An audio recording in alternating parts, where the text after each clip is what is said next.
The morning sky over the Korean mountains burned orange as something fell from space. Dr. Lee Jimin looked up from her coffee and watched the strange object streak across the sky, leaving a trail of blue fire behind it. She grabbed her phone and called her team at the research station. "Did everyone see that?" she asked when Park Hyun answered. "We're already tracking it," Park Hyun replied. "Whatever it is, it's going to crash about 10 kilometers from here." Lee Jimin ran to her car and drove toward the crash site with Kim Do-hyun and Dr. Choi Min-ji. They were scientists who studied new technology, and this looked like something they had never seen before. When they reached the crash site, they found a ship that looked nothing like anything made on Earth. It was silver and smooth, with strange patterns carved into its surface. The ship was about the size of a small building, and it was stuck halfway into the ground. A door opened on the side of the ship, and several tall, thin creatures walked out. They had blue skin and large eyes, but they walked and moved like humans. The leader of the group stepped forward and spoke in perfect English. "Greetings, humans," the alien said. "I am Commander Zelith. Our ship has experienced technical problems, and we have made an emergency landing on your world." Lee Jimin stepped forward carefully. "Welcome to Earth. I'm Dr. Lee Jimin. Are you injured? Do you need medical help?" Commander Zelith smiled, showing white teeth that looked almost human. "We are fine, thank you. Our ship runs on advanced fusion technology. We are explorers from distant stars, but our engines need repairs before we can continue our journey." Behind Commander Zelith, other aliens were looking at their ship with worried faces. Dr. Kale Vorthak, their scientist, whispered something to the commander in their own language. Lee Jimin noticed that they seemed more nervous than they wanted to show. "We would be grateful for any help you can provide," Commander Zelith continued. "Perhaps your people could assist with basic repairs to our outer hull while we fix our internal systems." Kim Do-hyun nodded. "We have tools and materials back at our research station. We'd be happy to help." As they worked over the next few days, Engineer Nam Subin carefully studied every part of the alien ship she could see. She took photos when the aliens weren't looking and made drawings of the strange components. Her partner, Yoon Ha-jin, used computer programs to create detailed models of what they observed. The aliens were friendly, but seemed to think humans were not very smart. They explained their technology in simple terms, as if talking to children. "This is just basic fusion power," Dr. Nexoth told them while pointing at a glowing panel. "Your people will understand this kind of energy in maybe 100 years. But Dr. Choi Min-ji noticed something strange. She was good at languages and codes, and she heard the aliens talking among themselves when they thought no humans were listening. They kept using words that didn't match what they told the humans about their technology. "They're hiding something," she told Lee Jimin privately. "They keep talking about quantum cores and space-time manipulation, but they tell us it's just fusion power." Lee Jimin began taking secret measurements of the energy coming from the alien ship. The readings were unlike anything she had ever seen. The energy pattern suggested the ship could bend space and time, not just burn fuel like a normal rocket. Meanwhile, the aliens were having their own problems. Commander Zelith met with his crew in their ship every evening to discuss their situation. "The warp cores are badly damaged," Dr. Nexoth reported. "We cannot repair them with the materials available on this primitive world. We need replacement parts from home." "How long until rescue arrives?" asked Science Officer Kale Vorthak. "At least 3 months," Commander Zelith replied. "The nearest council ship is investigating other systems. We are stuck here until then." The aliens decided to keep their warp technology secret. They believed humans were too primitive to understand faster-than-light travel, and they didn't want to cause panic or give Earth dangerous technology. But the humans were learning more each day. One Jiwon, a systems expert, discovered that some of the decorative patterns on the ship's hull were actually tiny machines that created strange energy fields. When she showed this to materials scientist Seo Hana, they realized they were looking at technology that could manipulate gravity itself. 2 weeks after the crash, Lee Jimin made a breakthrough. She compared the energy readings from the alien ship with theoretical papers written by human scientists. The patterns matched something called an Alcubierre drive, a theoretical way to travel faster than light by bending space around a ship. They're not using fusion power at all, she told her team during a secret meeting. This is warp drive technology. They can travel between stars in days or weeks, not years. Captain Lee Youngji, the military officer assigned to monitor the situation, understood immediately what this meant. If we could learn how this works, we could explore the entire galaxy, Kim Do-hyun finished. The team decided to watch the aliens more carefully and learn everything they could. Engineer Park Seong-min set up hidden cameras around the crash site. Intelligence analyst Ryu Minho began recording all the aliens' conversations. The aliens, meanwhile, grew more comfortable around the humans. They began to think Earth people were friendly, but not very clever. Commander Zeleth even started giving lectures about basic space travel principles to the human scientists, carefully avoiding any mention of warp technology. Dr. Nexoth showed them simple fusion reactors and explained how ships could travel between planets using normal rocket engines. In a few centuries, your people might build ships that can reach your neighboring star, he said with a condescending smile. But late at night, when they thought all the humans had gone home, the aliens worked on their real technology. Nam Subin and Yoon Ha-jin hid nearby and watched as the aliens removed pieces of their warp drive from hidden compartments throughout the ship. "Look at that," Nam Subin whispered, pointing her camera at a glowing crystal the size of her fist. "That's generating more power than our entire research station." As the third week passed, the aliens grew confident that their secret was safe. They had shared some basic fusion technology with the humans, who seemed amazed by even simple energy production methods. Commander Zeleth decided they would complete their repairs and leave soon. The aliens had no idea that Dr. Song Aryam, working with project director Lim Hyun-woo, had already begun building copies of their warp technology components. The humans had learned much more in 3 weeks than the aliens thought possible in 3 centuries. The stage was set for a discovery that would change both species forever.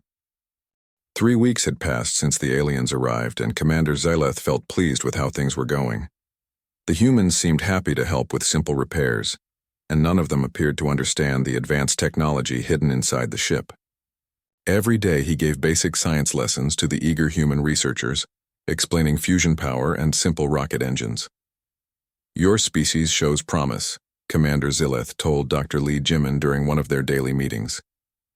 "In perhaps 500 years, you might develop the technology to visit other planets in your solar system." Lee Jimin smiled and nodded, but inside she was excited about what her team had discovered. While the aliens talked down to them during the day, at night her people worked harder than they ever had before. Dr. Bae Sunho, a young physicist who was brilliant with mathematics, had been studying the energy patterns from the alien ship. He worked with systems analyst Won Ji-won, and together they had figured out the basic principles behind warp drive technology.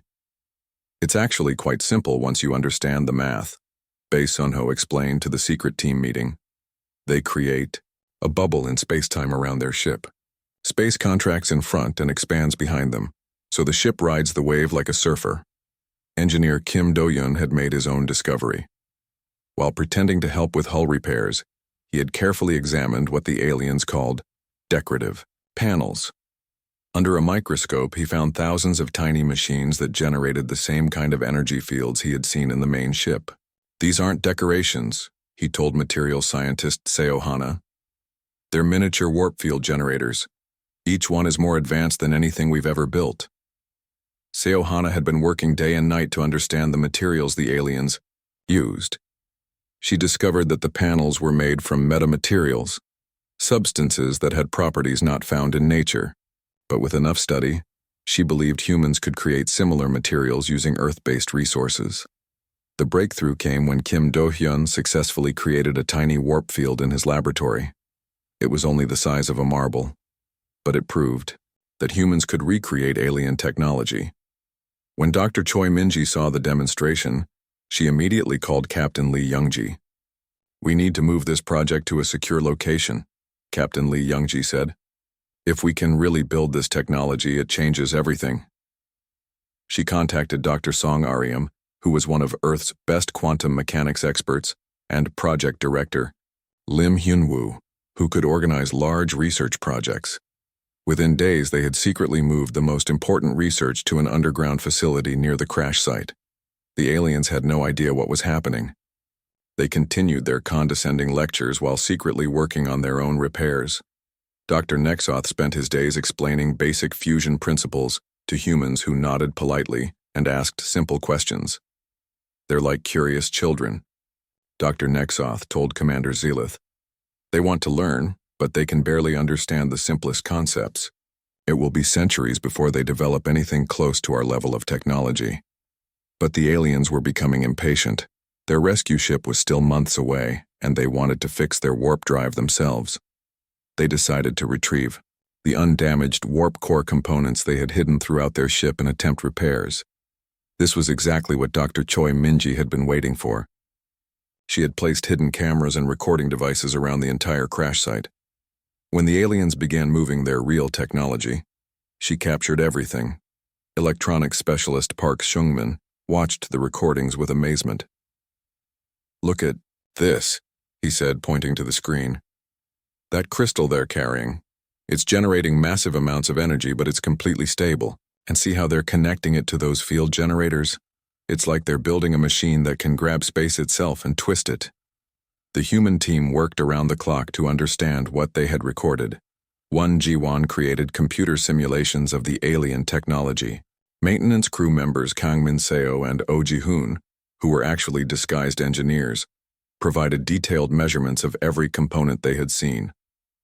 Dr. Song Areum made the most important discovery. She realized that the aliens' technology had a fundamental flaw. It required exotic matter that was very rare and expensive to create. But human scientists had been working on quantum vacuum theories that could solve this problem in a completely different way. "We don't need to copy their technology," she explained to the team. "We can build something better." As the fourth week began, the aliens were finally ready to test their repaired warp drive. Dr. Nexoth and Science Officer Kale Vorthak had worked for days to reconnect their quantum cores and calibrate their field generators. "The repairs are complete," Dr. Nexoth reported to Commander Zelith. "We can leave tomorrow morning." Commander Zelith decided to have a farewell ceremony. He gathered the human scientists and made a grand speech about friendship between species. As a parting gift, he gave them detailed plans for a basic fusion reactor. "This technology will help your species take its first steps toward the stars," he said proudly. "Use it wisely, and perhaps someday your descendants will be ready to join the galactic community." The humans thanked him politely and promised to study the fusion plans carefully. But that night, while the aliens celebrated their successful repairs, Dr. Lee Jimin's team was putting the finishing touches on their own project. Park Seung-min had successfully built a working warp field generator using principles derived from the alien technology but improved with human innovations. Systems analyst Won Ji-won had solved the exotic matter problem using quantum vacuum manipulation. Materials scientist Seo Hana had created metamaterials that were actually more stable than what the aliens used. "We're not just copying their technology," Project Director Lim Hyun-woo said as he looked at their creation. "We're making it better." The next morning, the aliens prepared to leave Earth. Commander Zelith made another speech about how humans should use their gift wisely and work hard to eventually become a spacefaring civilization. "In a few hundred years, when your people are ready, perhaps we will meet again," he said with a superior smile. Dr. Lee Jimin stepped forward. "Before you go, Commander, we have prepared a small gift in return for all your help." Commander Zelith and his crew looked amused. What could these primitive humans possibly have created that would interest advanced galactic travelers? "We would be honored to see your gift," Commander Zelith said politely. Dr. Lee Jimin smiled. "Please follow me." The aliens had no idea that they were about to see something that would shake their understanding of human capabilities to its core. In less than 4 weeks, humanity had not only mastered their carefully hidden technology, but had improved it beyond anything the galactic community had achieved in thousands of years. The demonstration that followed would change the course of galactic history forever. Commander Zileth followed Dr. Lee Jimin toward a large building near the research station, feeling amused by human eagerness to show off their primitive work. His crew walked behind him, smiling at each other as they prepared to see whatever simple device the humans had cobbled together. "I hope they haven't hurt themselves trying to copy our fusion technology," Dr. Nexoth whispered to Science Officer Kale Vorthak. "These creatures are enthusiastic but not very bright."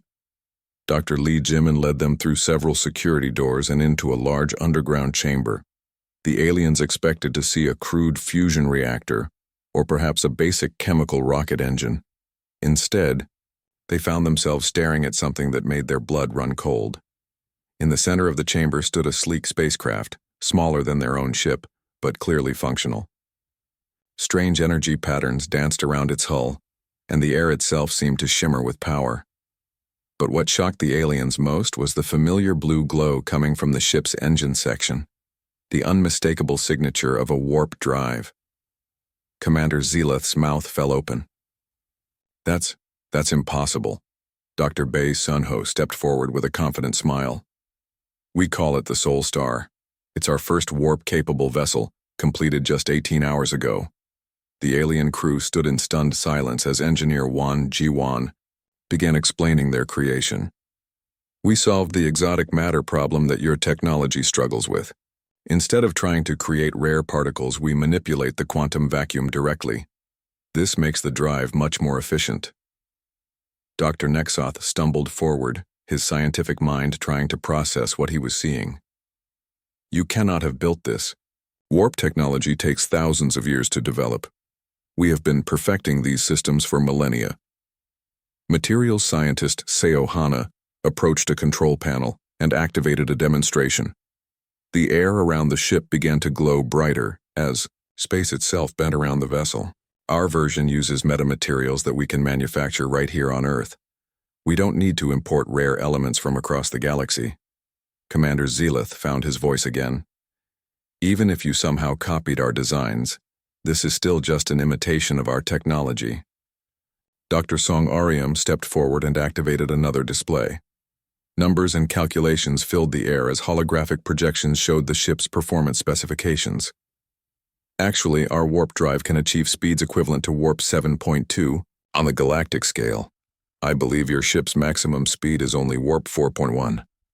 The color drained from Dr. Nexoth's blue face. Warp 7.2 was faster than most military vessels in the galaxy. The theoretical maximum that galactic scientists had calculated was only warp 8, and that required massive ships with enormous power sources. Captain Lee Youngji gestured toward another section of the chamber where 2 more ships were under construction. "We've already begun mass production. These models will be ready for testing by tomorrow evening." Systems analyst Park Sungmin demonstrated the navigation system, which used artificial intelligence to calculate warp jumps with incredible precision. "Our AI can plot courses through gravitational fields that would be impossible for organic pilots to navigate. The accuracy rate is 99.7%. Programmer Yoon Ha-jin showed how the computer systems could automatically adjust for stellar drift, quantum fluctuations, and gravitational anomalies in real time. The alien crew recognized technology that was decades ahead of their own. Science. Officer Kale Vorthak finally spoke, his voice shaking. "How did you do this? We shared only basic fusion technology with you. We never revealed our warp systems." Dr. Choi Minji activated a wall display that showed recordings of the aliens working on their ship. "We observed everything. Your people assumed we were too primitive to understand what we were seeing, so you weren't very careful about hiding your technology." Commander Zileth watched himself on the recording, proudly explaining basic fusion principles while his crew openly worked on warp drive components in the background. He realized how badly they had underestimated human intelligence. Engineer Kim Do-hyun approached with a small device in his hands. "This is one of your decorative panels, which we now know contains miniature warp field generators. We studied it for 2 weeks and figured out how to build our own version." He activated the device and a small warp field appeared above his palm. But unlike the alien version, which flickered and required constant adjustment, the human device created a perfectly stable field that used half the energy. "We improved the design. Kim Do-hyun said simply. Your version has some inefficiencies that we were able to fix. Dr. Nexoth stared at the device in disbelief. His people had spent centuries trying to stabilize miniature warp fields, and these humans had solved the problem in days. Project Director Lim Hyunwoo stepped forward. We also solved the safety problems that have plagued galactic warp technology. Our ships cannot suffer catastrophic warp core breaches because we use a completely different approach to containment. Engineer Kang Min-seo demonstrated the safety system, showing how the warp field would automatically collapse if anything went wrong, protecting both the ship and nearby space from dangerous energy releases. Quality Control Specialist Oh Ji-hoon presented test data showing that human warp drives could operate continuously for months without maintenance, compared to alien technology that required weekly adjustments and repairs. Commander Zeleth tried one last time to maintain his superiority. Even if your technology works, you still lack the knowledge to use it properly. Interstellar navigation requires centuries of experience and training. Electronics specialist Park Sung-min smiled and activated the Sol Star's communication system. Within seconds, he had established contact with 3 different space telescopes orbiting Earth and was receiving real-time data about stellar positions throughout the local galactic region. Our AI navigation system already has detailed maps of 50,000 star systems within 500 light-years, he explained. We've been secretly scanning space for decades. We just never had the technology to go there before. The alien crew realized they were completely outmatched. Not only had humans mastered their technology in weeks, they had improved it beyond anything the galactic community had achieved. Worse, they had done it using resources and knowledge that had been available on Earth all along. Dr. Nexoth pulled out his communication device to contact the Galactic Council, but when he tried to send a message, he discovered that human-built warp communication arrays were intercepting and analyzing his transmissions. We've been monitoring galactic communications for the past week, intelligence analyst Ryu Minho explained. We wanted to make sure there were no hostile fleets heading toward Earth. Commander Zeleth sat down heavily, overwhelmed by the implications of what he had witnessed. His people had spent thousands of years developing warp technology, treating it as the most advanced science in the galaxy. These humans had not only mastered it in less than a month, they had made revolutionary improvements that would change interstellar travel forever. What do you plan to do with this technology? He asked quietly. Dr. Lee Jimin looked at her team and smiled. We're going to explore the galaxy, and we're going to share our improvements with anyone who wants them. The aliens realized that the galaxy would never be the same. Humanity had not just joined the interstellar community, they had instantly become its most advanced technological civilization. The age of human dominance in space had begun.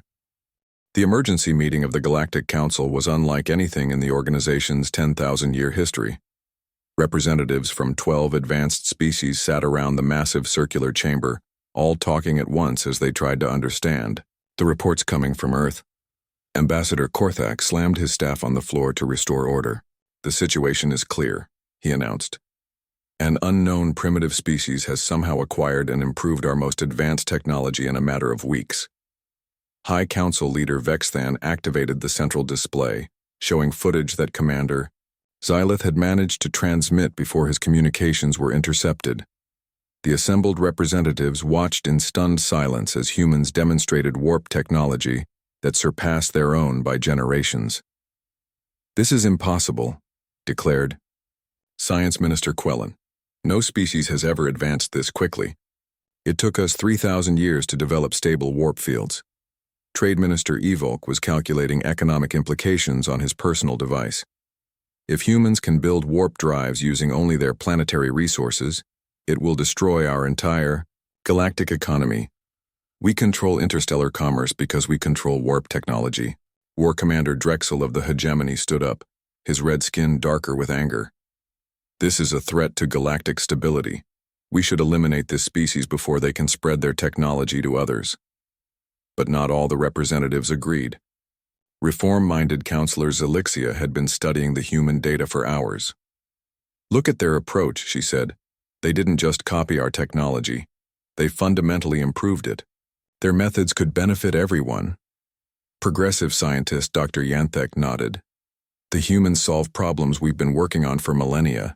Their safety improvements alone could save thousands of lives throughout the galaxy. Meanwhile, on Earth, Dr. Lee Jimin was preparing for humanity's first official diplomatic mission to the galactic capital.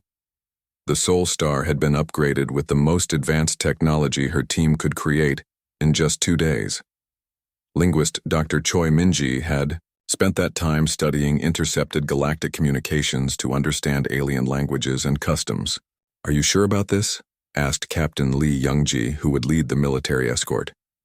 "We're flying directly into what might be hostile territory." "We have to try diplomacy first," Lee Jimin replied.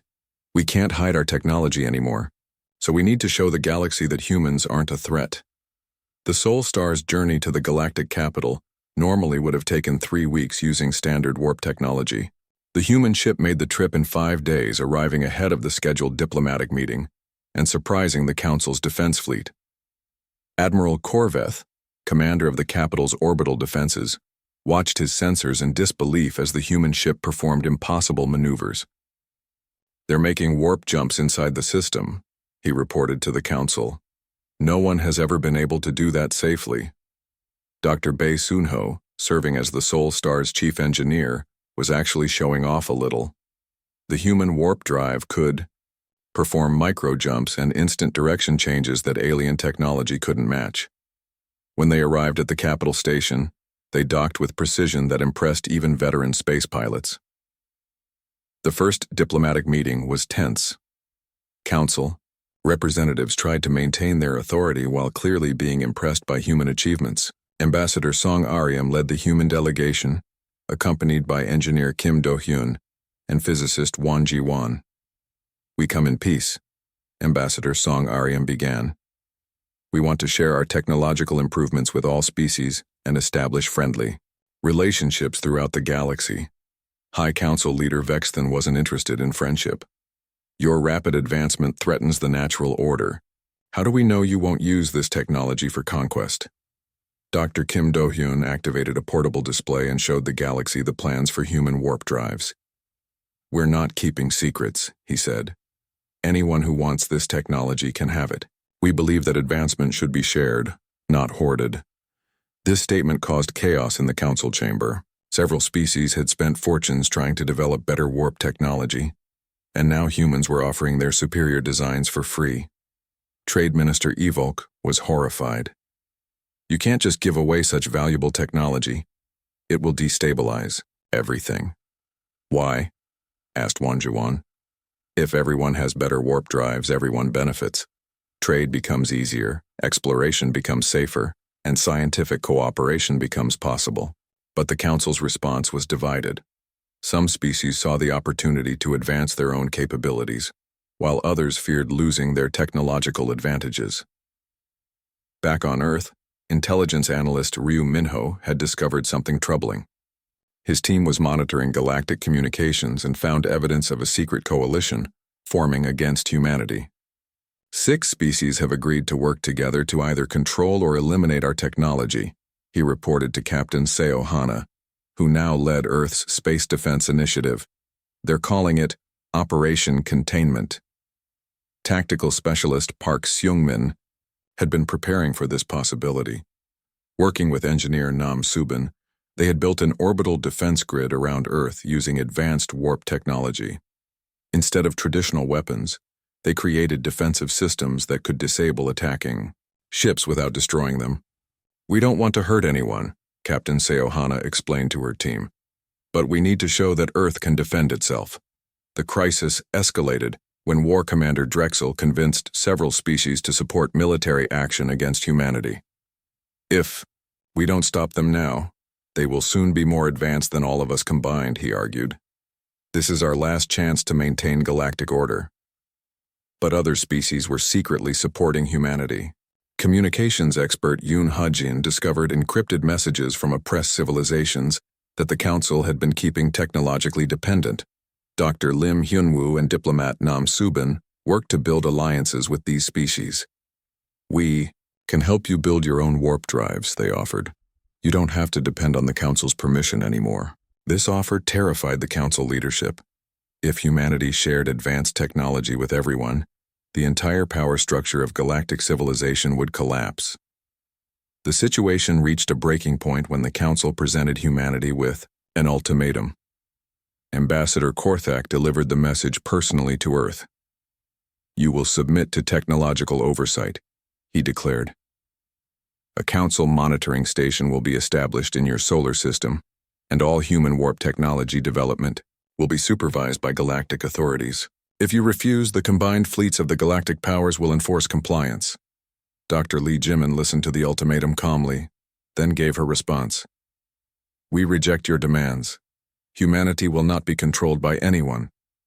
Admiral Korveth was already preparing the Council's war fleet. 200 ships from 12 different species, the largest military force ever assembled.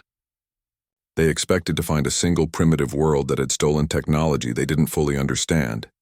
Instead, they were about to encounter a defense system that would redefine their understanding of what was possible in space warfare. On Earth, final preparations were being made. Dr. Song Aryam and research coordinator Won Ji-won had established communication links with 17 different species that wanted human technology. Engineer Kang Min-seo and quality control specialist Oh Ji-hoon were finishing construction of 50 defensive platforms around Earth. Project Director Lim Hyun-woo stood in the command center, watching the approaching Council fleet on his displays. "They still think we're primitives who got lucky," he said. "They're about to learn what humans can really do." The galaxy was about to witness the first war where one side used technology so advanced that the other side couldn't even understand how it worked. But Dr. Lee Jimin had one more surprise planned, something that would end the conflict before it could truly begin and transform galactic civilization forever. The Council war fleet arrived at Earth expecting to find a frightened primitive world ready to surrender. Instead, Supreme Admiral Korveth found himself staring at the most advanced defensive system he had ever seen. 30 human warships waited, in perfect formation around Earth, their hulls gleaming with energy fields that made space itself shimmer. Each ship was smaller than the Council vessels, but the power readings coming from them were beyond anything in galactic records. "This is impossible," Admiral Korveth muttered as he studied his sensor displays. "Those ships are generating more power than our entire fleet combined." Fleet Admiral Oh Ji-hoon, humanity's first space fleet commander, opened a communication channel to the Council armada. His calm voice filled every bridge in the attacking fleet. "Welcome to Earth," he said politely. "We hope you've come to talk, not to fight. But if you insist on violence, we're prepared to defend ourselves." War Commander Drexel sneered from his flagship. "Surrender now, and we might allow your species to survive under Council supervision." "I don't think so," Oh Ji-hoon replied.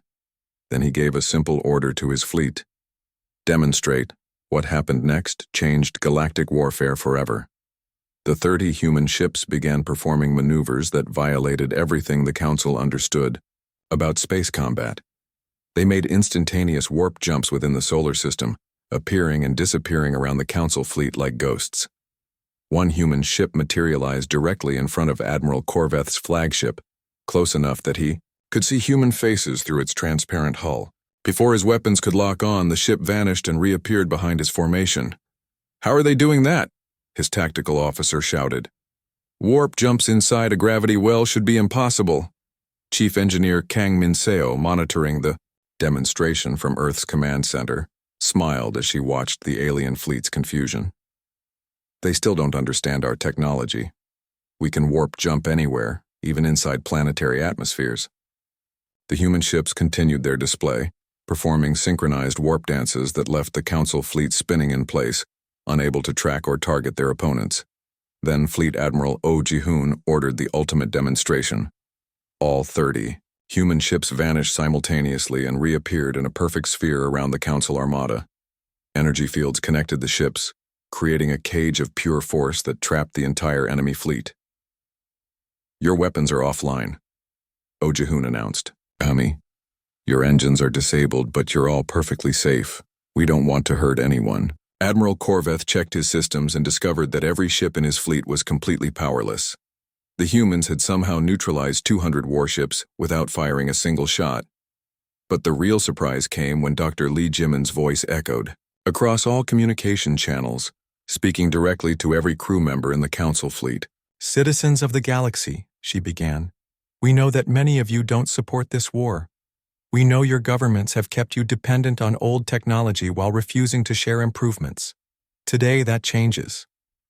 As she spoke, 17 fleets of newly upgraded ships emerged from warp around Earth. These weren't human vessels. They were ships from species that the Council had oppressed for centuries, now equipped with human warp technology.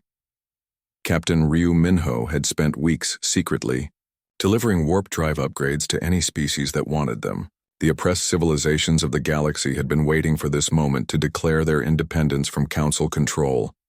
"The old order is finished," announced Captain Zalara of the Vorthani Resistance Fleet. "We will no longer accept technological servitude."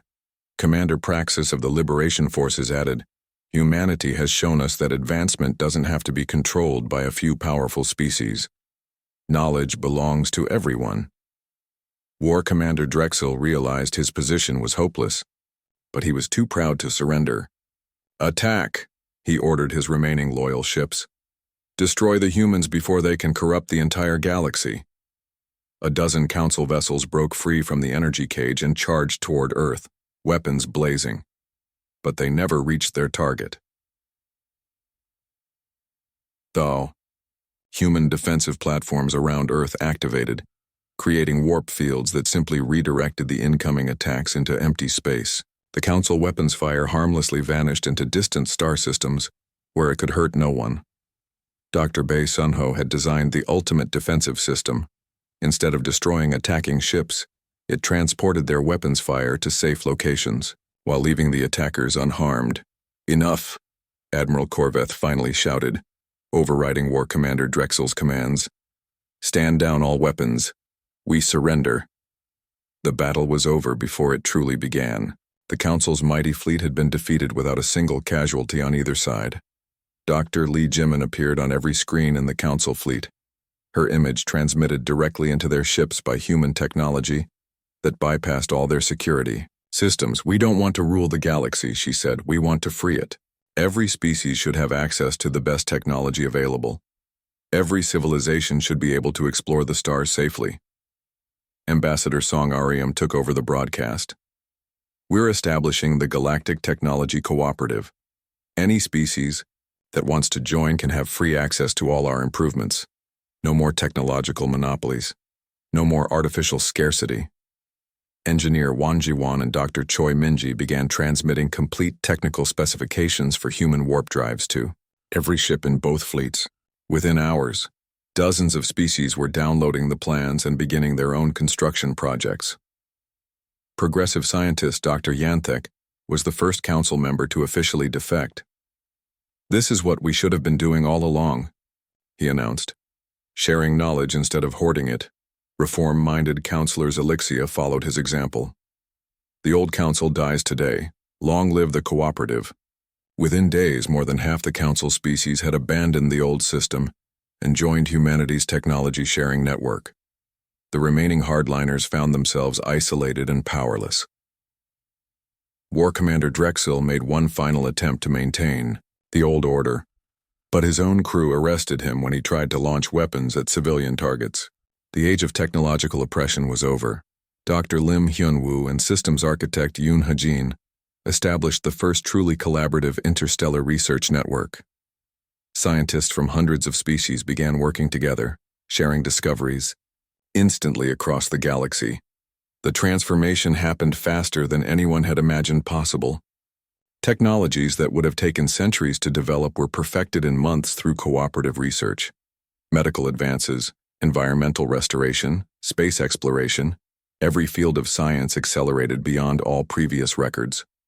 President Park Hyun, elected to represent Earth in the new cooperative government, worked alongside reformed Chancellor Vorthak, the same alien scientist who had first crashed on Earth. Together, they created a system where no single species controlled galactic development. 5 years later, the galaxy was unrecognizable. The old Council's headquarters had been converted into a research university where students from 1,000 worlds studied together. Trade flowed freely between systems. limited only by imagination rather than artificial monopolies. Captain Ryu, Minhyo now commanded humanity's first extragalactic exploration ship, using warp technology so advanced that crossing between galaxies was routine. The human-improved warp drives could reach speeds that made the original alien technology look like primitive steam engines. Dr. Lee Jimin, now director of the Galactic Innovation Institute, stood in her office looking out at space filled with ships from every corner of the galaxy. All of them used technology that had started with one crashed alien vessel and human curiosity. "What's our next project?" asked Dr. Song Aryam, who served as the Institute's chief research coordinator. Lee Jimin smiled as she looked at the latest reports from exploration teams. They had discovered evidence of other galaxies with their own civilizations, some facing the same technological stagnation that had once plagued their own region of space. "We're going to share what we've learned with the entire universe," she said. "If there are species out there being held back by artificial limitations, we're going to free them too." The human motto that had transformed galactic civilization, "If it can be improved, it will be," was about to spread beyond their own galaxy. The aliens who had hidden their technology from humanity had accidentally triggered a revolution that would liberate civilizations across the cosmos. And it had all started because humans refused to accept that anything was impossible to improve. The age of universal technological freedom had begun, and there was no limit to what cooperative species could achieve when they worked together instead of competing for control. The galaxy learned that when humans encounter something they don't understand, they don't just copy it, they perfect it, then share the improvements with everyone. That was the human way, and it changed everything.